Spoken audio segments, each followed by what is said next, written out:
Welcome to plus TV. సకలం సమ్మేళనం. ప్రతి పార్టీకి కొన్ని సిద్ధాంతాలు ఉంటాయి.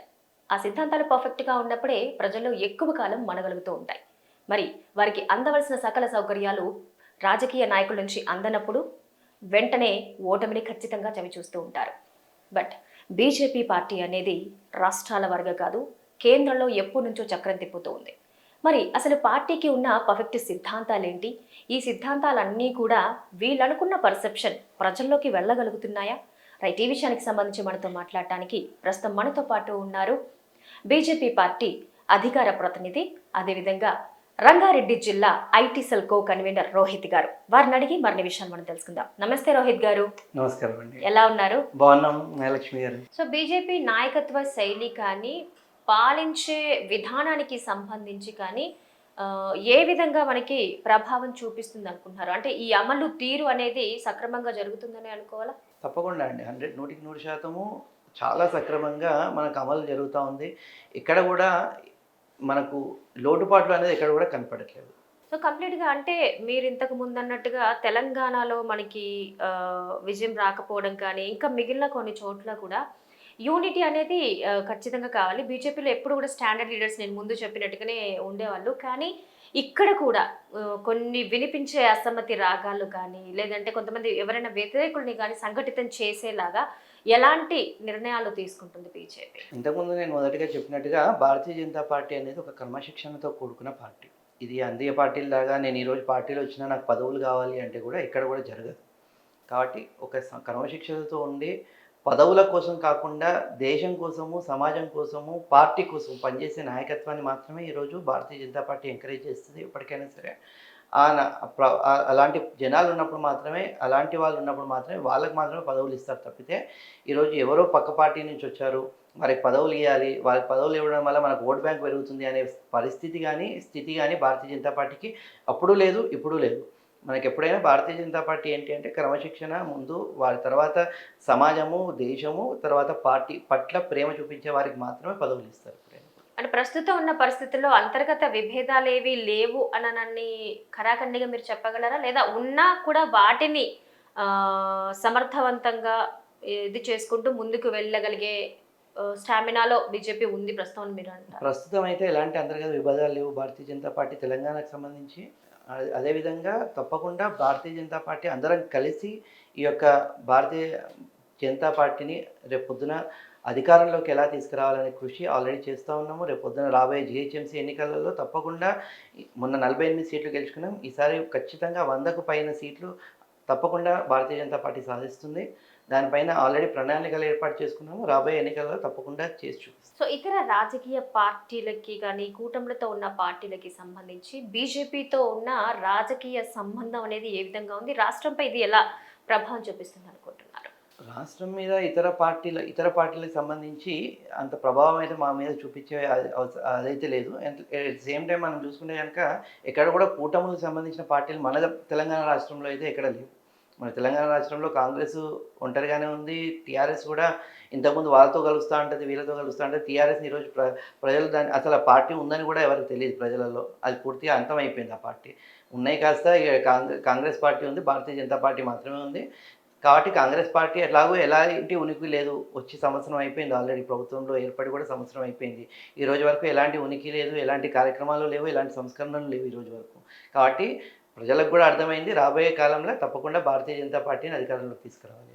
ఒక రకంగా అంటే పార్టీలో ఎలక్షన్స్ టైంలో జరిగిన కొన్ని సంఘటనలు ఏవైతే ఉన్నాయో కొన్ని అవి మీకు వ్యతిరేకంగా పనిచేసిన ఇది ఉందనుకోవచ్చా? అంటే ఫర్ ఎగ్జాంపుల్ ఇప్పుడు కవిత అరెస్ట్ విషయం తీసుకొస్తే చాలా ఫాస్ట్గా కేసు ఈడీ దర్యాప్తులన్నీ చేశారు.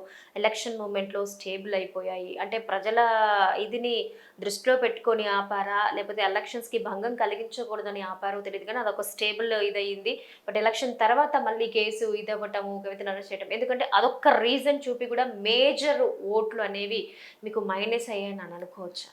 ముఖ్యంగా అర్థం చేసుకోవాల్సిన విషయం ఏంటంటే కవిత అరెస్ట్ విషయంలో ఈడీ కానీ, పైన కోర్టు ఉంది, సుప్రీంకోర్టు ఉంది, హైకోర్టు ఉన్నాయి, పోలీస్ వ్యవస్థ ఉంది, వాళ్ళు చూసుకుంటూ ఉంటారు.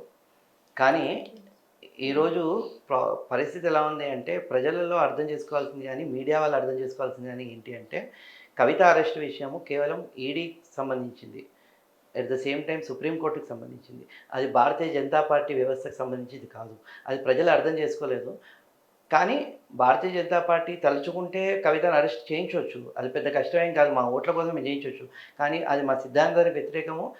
కోర్టు పరిధిలో ఉన్న పనులు కోర్టు మాత్రమే చూసుకుంటది. భారతీయ జనతా పార్టీ గానీ, భారతీయ జనతా పార్టీ నాయకత్వం గానీ అందులో ఇన్వాల్వ్ కాదు. ఎట్ ద సేమ్ టైమ్ మనం గూడా ప్రజలు ఆలోచించాల్సిన విషయం ఏంటంటే, కోర్టుకు సంబంధించి కోర్టే చేసుకుంటుంది. అది బీజేపీ ప్రభుత్వం ఉండనియండి, ఇంకేదైనా ప్రభుత్వం ఉండనియండి, అది కోర్టుకు సంబంధించినది కాబట్టి కోర్టే ఇన్వాల్వ్ అవుతుంది.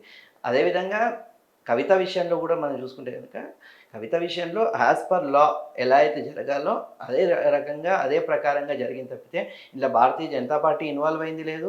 రేపు పొద్దున అరెస్ట్ అయినప్పుడు ఇన్వాల్వ్ అయింది లేదు. అరెస్ట్ కానప్పుడు కూడా ఇన్వాల్వ్ అయింది కూడా ఏం లేదు. సో పర్టికులర్గా మనకి ఎడ్యుకేషన్ సిస్టమ్కి సంబంధించి ఖచ్చితంగా మార్పులు తీసుకురావాల్సిన అవసరం చాలా ఉంది.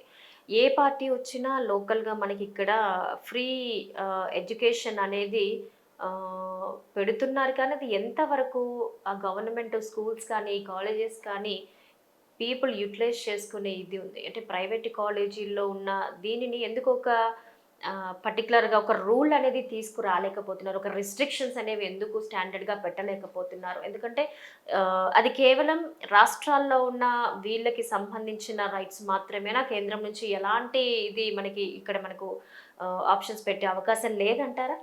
కేంద్రం నుంచి కూడా ఆప్షన్స్ ఉంటాయి. కానీ కేంద్రం నుంచి కొన్ని స్కూల్స్ అంటే మనకు రాష్ట్రానికి సంబంధించిన స్కూల్స్ ఉంటాయి. ప్రభుత్వ పాఠశాలలు ఉంటాయి. కేంద్రానికి సంబంధించిన ప్రభుత్వ పాఠశాలలు ఉంటాయి. కేంద్రానికి సంబంధించిన ప్రభుత్వ పాఠశాలలు చాలా పటిష్టంగా ఉన్నాయి. ఈరోజు చాలామంది అందులో అడ్మిషన్స్ కోసము క్యూ కడుతూ ఉంటారు. అదేవిధంగా రాష్ట్రానికి సంబంధించి రాష్ట్రంలో ఏదైతే విద్యా వ్యవస్థ సంబంధించి ఏదైతే మార్పులు తీసుకురావాలో ఆ మార్పులు ప్రస్తుతం ఉన్న ప్రభుత్వం తీసుకురాలేకపోయింది మొదటి విషయం. కాబట్టి తప్పకుండా రాబోయే కాలంలో రాష్ట్ర ప్రభుత్వాన్ని పైన ఒత్తిడి తీసుకొస్తాం భారతీయ జనతా పార్టీ తరఫున. ఫ్రీ ఎడ్యుకేషన్ అనేది ప్రతి ఒక్కరికి అవసరం ఈరోజు ఉన్న సమాజంలో.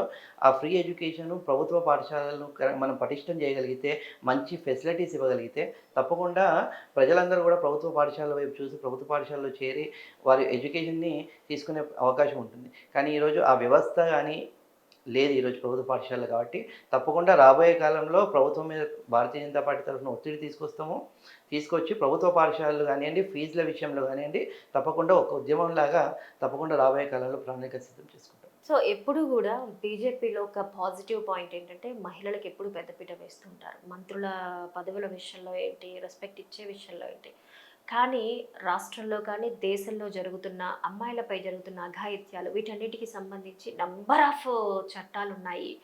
కానీ ఎక్కడ లేట్ అవుతుంది. కొన్ని కొన్ని చోట్ల అమ్మాయిలకి న్యాయం జరిగే విషయంలో చాలా ల్యాబ్స్ ఎక్కువ టైం గ్యాప్ వచ్చేస్తుంది. ఈలోపు తను ఏదన్నా మైనర్గా ఉన్నప్పుడు జరిగిన సంఘటన తను మేజర్ అయినప్పుడు తన ఫ్యూచర్లో ఇవన్నీ మర్చిపోయి తను ఇదైన టైంలోనో తనకి న్యాయం జరుగుతోంది. అంటే ఇంకెంత ఫాస్ట్ ట్రాక్ కోర్స్ వచ్చినా కూడా, దిశ చట్టం వచ్చినా, ఏ వచ్చినా అంటే ఇంకే రకంగా మనం చర్యలు తీసుకోవచ్చు? బీజేపీ నుంచి ఇంకేదన్నా మేము ఎక్స్పెక్ట్ చేయొచ్చు అంటారా? చాలా చట్టాలు ఆల్రెడీ మన భారతీయ జనతా పార్టీ వచ్చిన 14 సంవత్సరాలు, ఆల్రెడీ 15 సంవత్సరాల్లో చాలా చట్టాలు తీసుకొచ్చాయి. మహిళలకు సంబంధించి, మహిళల రక్షణకు సంబంధించి చాలా న్యాయం జరగాలి. ఫాస్ట్ ట్రాక్ కోర్ట్స్ కానివ్వండి, దిశ చట్టం కానివ్వండి, ఇలా చాలా చట్టాలు తీసుకొచ్చాయి. కానీ మనం మొన్న రీసెంట్గా జరిగిన ఒక చిన్న ఉదాహరణకు రీసెంట్గా జరిగిన సంఘటన చూసుకుంటే, వెస్ట్ బెంగాల్కి సంబంధించి ఒక మహిళా డాక్టర్ పైన జరిగిన దాడి ఏదైతే ఉందో దానిపైన రాష్ట్ర ప్రభుత్వం ముందుగా, ఇప్పుడు కేంద్ర ప్రభుత్వం తప్పకుండా దానిపైన యాక్షన్ తీసుకోవాలి, ఇమీడియట్గా దానికి న్యాయం చేయాలి అనేసి ముందుంది. కానీ రాష్ట్ర ప్రభుత్వం ఇక్కడ దాన్ని ల్యాక్ చేస్తూ వస్తుంది.